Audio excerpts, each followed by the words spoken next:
আমার দেশের এক সাংবাদিক বললেন এই ২৬৬ জনের সাংবাদিকদের মধ্যে একজন আছেন নিজে সাংবাদিক, যিনি মাহমুদুর রহমানকে এই যে মারা হলো যেদিন ওনে রক্তাক্ত করা হলো ওইটা লিড দিয়েছিলেন সেই সাংবাদিক। তো এই জিনিস এই চিত্র তো দেখছি। আমি চিটাগাঙে গিয়েছিলাম, সেখানে শুনলাম যে ওইখানে সাংবাদিকরা প্রোটেস্টারকে ধরে ধরে পুলিশের হাতে দিয়ে দিয়েছে। এখন যদি ওইখানে ওইখানের প্রোটেস্টাররা বলে যে আমরা যে সমস্ত সংবাদপত্রে এই কাজগুলো হয়েছে সেগুলোর দিকে মার্চ করব, আপনি কি করবেন? ইডিওলজিক্যাল পজিশনের জন্য কাউকে কি প্রসিকিউট করা হচ্ছে? আপনি শুনেছেন যে না, আপনি যেই ইডিওলজিক্যাল পজিশন আপনি ধারণ করেন সেটার জন্য কি আমরা কারো ফ্রিডম অফ এক্সপ্রেশনটা কেড়ে নিচ্ছি? আপনার কথা বলার রাইটটা কেড়ে নিচ্ছি? আপনার ফেসবুকের আইডিটা খেয়ে দিচ্ছি? আপনাকে বলছি যে না, আপনি এটা করতে পারবেন না। অনেক সাংবাদিক প্রতিদিন আমাদের এগেনস্টে লেখেন, না জেনেও, না একটা জিনিস সত্যতা অনেক গভীরে না যেই ভাষা জেনে অনেক কমেন্ট করেন, কিন্তু আমরা তো এগুলোর ব্যাপারে একদম চুপচাপ। কারণ আমরা জানি আমি এটা নিয়ে যদি একটা কথা বলতে যাই উনি বলবেন যে আমি হুমকির শিকার হচ্ছি। আমরা যারা সত্যিকার অর্থে গভর্নমেন্টে এসে আমরা হাত পা আসলে বাঁধা, অনেক ক্ষেত্রে অনেক কিছু বলতেও পারি না। আমি ফেসবুকে দেখছি যে উনি একটা ডাহা মিথ্যা লিখেছেন, তো আমি বলতে পারতেছি না যে আপনি মিথ্যা আমি যখনই বলবো যে আপনি মিথ্যা লিখেছেন, উনি দেখছেন উনি কিন্তু এসে আমাকে হুমকি দিচ্ছেন যে তুমি মিথ্যা লিখেছো।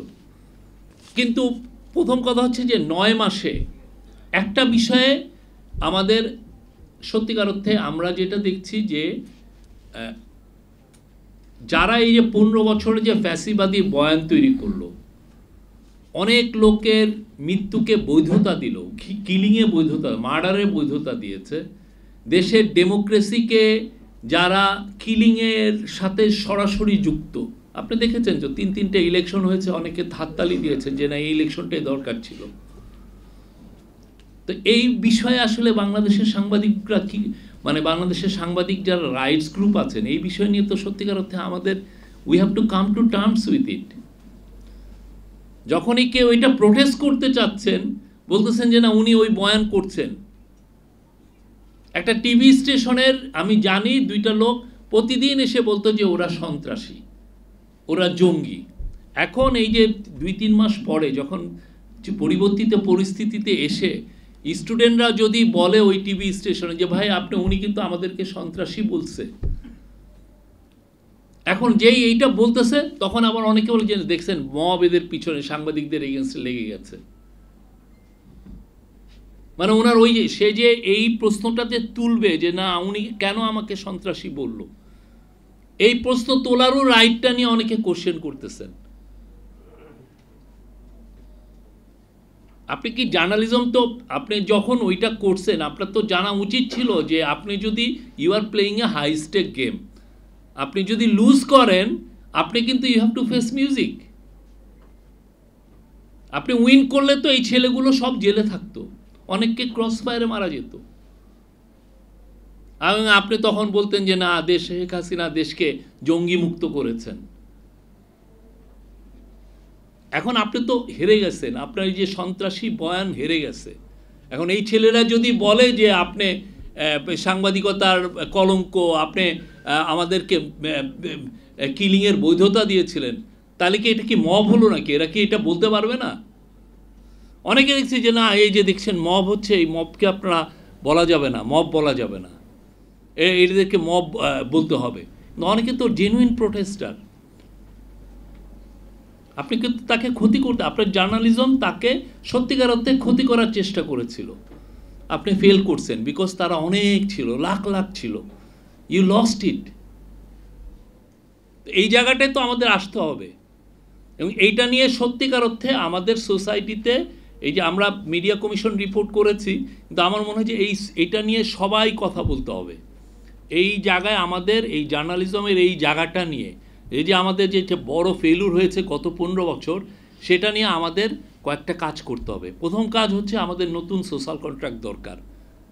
আমাদের এডিটররা, আমাদের বিভিন্ন পত্রিকা, তারা যে ইডিওলজিক্যাল পজিশনে থাকেন না কেন, আমাদের পলিটিক্যাল পার্টিগুলোর সাথে যে আমাদের যারা সিভিল সবার সাথে মিলে we need a new social contract.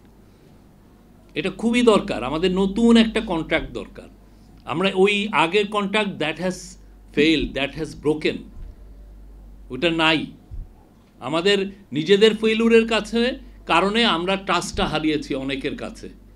আমরা চাই ট্রাস্টটা আবার ফিরে আনতে, এবং ট্রাস্টটা ফিরে আনতে হলে সমস্ত পার্টি, যে সমস্ত পার্টিগুলো আপনার জার্নালিজম দ্বারা অ্যাফেক্টেড হয়েছে, সবাইকে আনেন, এক টেবিলে বসেন, বেশি আমরা নতুন শুরু করি।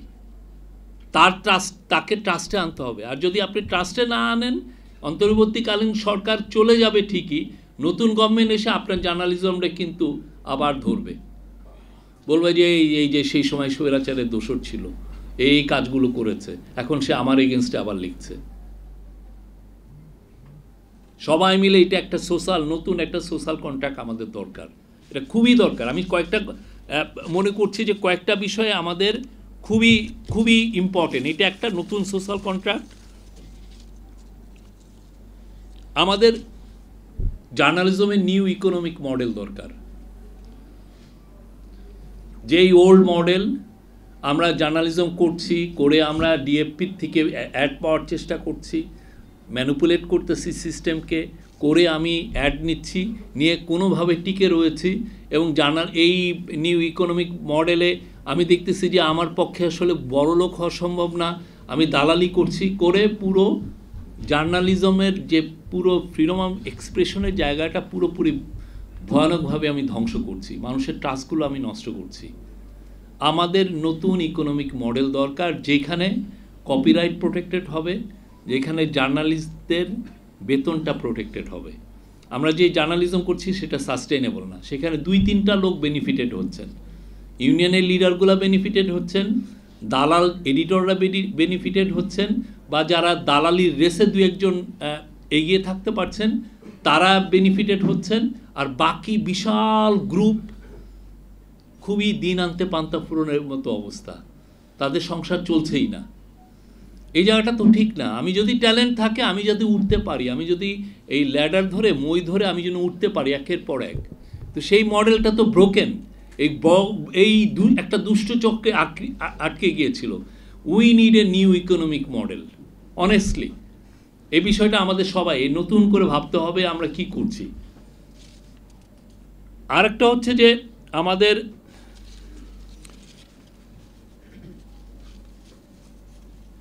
আগে আমরা যা করেছি 15 বছরে, আমাদের সবারই সত্যিকার অর্থে ক্লিন আপ করতে হবে। We have to come clean.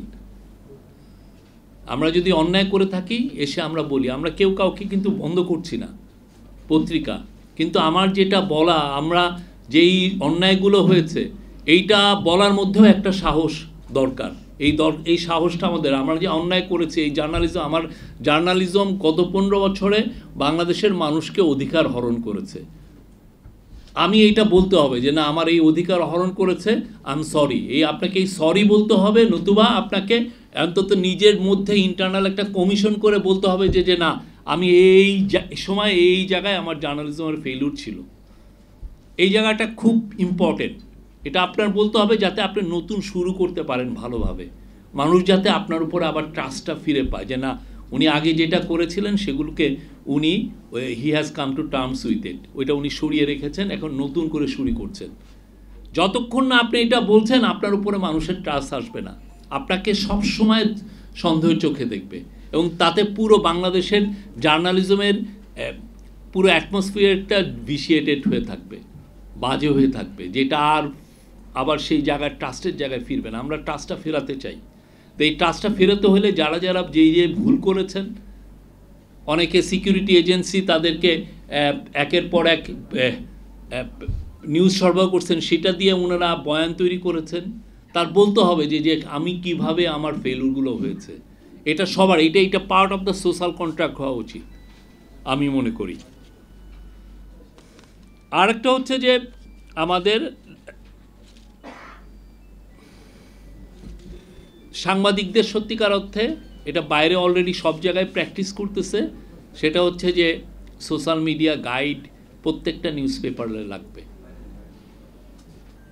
প্রত্যেকটা মিডিয়ার লাগবে। আপনার সাংবাদিক কি লিখছে, আপনার সাংবাদিক যেটা লিখছেন সেটা কি আপনি কি ওন করেন কিনা, আপনার সাংবাদিক যে মতামত দিচ্ছেন সেটা কি আসলে নিউজ পেপারের মতামত কিনা, এই তফাৎটা কোন জায়গায় শুরু। আপনি আমাকে সমানে ক্রিটিসাইজ করছেন ইয়েতে, তখন তো আমার তো নিশ্চিত আমার ধারণা যে আপনি যখন ক্রিটিসাইজ করছেন আপনার যে জার্নালিজমটা হবে সোশ্যাল মিডিয়াতে, আপনি যে আমাকে যেই ধরনের ক্রিটিসাইজ করছেন অন্যায়ভাবে, আমি তো ধরে নিতে পারি আপনার জার্নালিজমটাও সেই রকমই হবে। আপনার চিন্তাটাই হচ্ছে যে আপনি আমার এগেনস্টে এই রিপোর্টগুলো করবেন। এই জায়গাটা খুব ইম্পর্টেন্ট। আমরা দেখছি যে অনেকে বলে যে না ওইটা তো আমার ব্যক্তিগত স্পেস। আসলে কতটুক ব্যক্তিগত স্পেস আর কতটুক মানে ইয়ের স্পেস, এটা তো আপনার দেখতে হবে। এই জায়গাটা আমার মনে হয় বিদেশে সব জায়গায় এই সোশ্যাল মিডিয়া গাইডলাইন আছে। আমরা মনে করি আমাদের দেশেও প্রত্যেকটা পত্রিকা নিজ নিজভাবে সোশ্যাল মিডিয়া গাইডলাইন দেওয়া উচিত, যাতে জার্নালিজমে নিউট্রালিটি আসে। আপনি যে কোনো পার্টি করতে পারেন, যে কোনো পার্টিকে আপনি সাপোর্ট করতে পারেন, এটা আপনার নিজস্ব ব্যাপার। আপনি যে কোনো ধর্মে বিলং করতে পারেন, আপনি যে কোনো কিছুতে। তা কিন্তু আপনি যখন জার্নালিজমটা করতেছেন তখন তো জার্নালিজম তো ফ্যাক্ট বেস হওয়া উচিত। কিন্তু দেখা যায় যে জার্নালিজমটা ফ্যাক্ট বেস না হচ্ছে, আপনি যেটা সোশ্যাল মিডিয়াতে অপিনিয়ন দিচ্ছেন সেটারই রিফ্লেকশন হচ্ছে। তখন তো যেটা হচ্ছে যারা আপনার দ্বারা অ্যাফেক্টেড হচ্ছে, যেই গোষ্ঠীগুলো আপনার জানেন, তারা তো বলবে যে না আপনি অপিনিয়নেটেড, আপনার জার্নালিজমের মধ্যে অনেক সমস্যা আছে, আপনার চিন্তায় হচ্ছে যে আপনি আমাকে টার্গেট করা, আপনার এইটা। তখন হয় কি এই ট্রাস্টের জায়গাটা নষ্ট হয়ে যায়, জার্নালিজম থাকে না। আমরা 9 মাস পার করেছি, আমরা 9 মাসে এই প্রশ্নগুলো কিন্তু উত্তর খুঁজি নাই। আমাদের অনেক, আমরা বললাম আমরা 16 ধাপ এগিয়েছি, বাট আমার তো মনে হয় আমাদের 100 ধাপ এগোনো উচিত ছিল। আমরা যেই পরিমাণ, আমরা সবাইকে, বিদেশি যারা মিডিয়া রাইটস, মিডিয়া ফ্রিডম নিয়ে কাজ করেন, আমরা সবাইকে আহ্বান করি, আসেন আপনারা এসে নিজেরা দেখে যান যে আমরা কারো মুখ বন্ধ করছি কিনা, কারো ফ্রিডম অফ স্পিচে আঘাত করছি কিনা, কাউকে বলছি, কাউকে মানে ইডিওলজিক্যাল কারণে কাউকে প্রসিকিউট করছি কিনা। আমরা চেষ্টা করছি জার্নালিস্টদের জন্য জার্নালিজম করাটা সেভ করা, এটা আমাদের দায়িত্ব। আমরা আবারও বলি, কেউ যদি অ্যাফেক্টেড হন, কারো এগেনস্টে যদি থ্রেট থাকে, কারো এগেনস্টে কোনো ধরনের কোনো আপনাদের কোনো যদি কেউ অ্যাটাকের শিকার হন, আমাদেরকে জানাবেন, আমরা দ্রুত ব্যবস্থা নিব প্রত্যেকটা বিষয়ে। আমরা চাই বাংলাদেশে নতুন বাংলাদেশে মিডিয়া ফ্রিডম সবার জন্য থাকুক, যেই আইডিওলজিক্যাল পজিশনেই থাকেন না কেন, যেই পলিটিক্যাল কালারেই থাকেন না কেন, আপনি যেই পার্টি করেন না কেন। এটা হয়তো এমন একটা পলিটিক্যাল পার্টি কেউ মানতেই পারছে না, কিন্তু আমি আপনাকে ডিফেন্ড করতে হবে, আপনার অপিনিয়ন, আপনার ইডিওলজিক্যাল পজিশন, যাতে এই পুরো জার্নালিস্টিক এই মিডিয়া ফ্রিডমের ক্লাইমেটের জন্য ডিফেন্ডেড হয়। এটা আমাদের সবাইকে দেখতে, এটা সবার নৈতিক দায়িত্ব, যাতে আবুল আসাদের মতো লোকদেরকে যাতে টেনে হেঁচড়ে আবার আর একটা সিচুয়েশন যাতে না হয়, এটা আমাদের সবাই প্রিভেন্ট করতে হবে। এই ধরনের কাজ যেন বাংলাদেশের ইতিহাসে যাতে না হয়।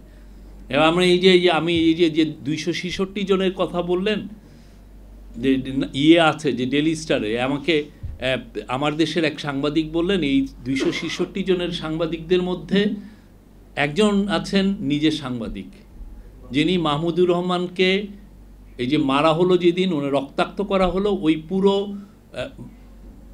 ওইটা লিড দিয়েছিলেন সেই সাংবাদিক। তো এই জিনিস, এই চিত্র তো দেখছি। আমি চিটাগাঙে গিয়েছিলাম, সেখানে শুনলাম যে ওইখানে সাংবাদিকরা প্রোটেস্টারকে ধরে পুলিশের হাতে দিয়ে দিয়েছে।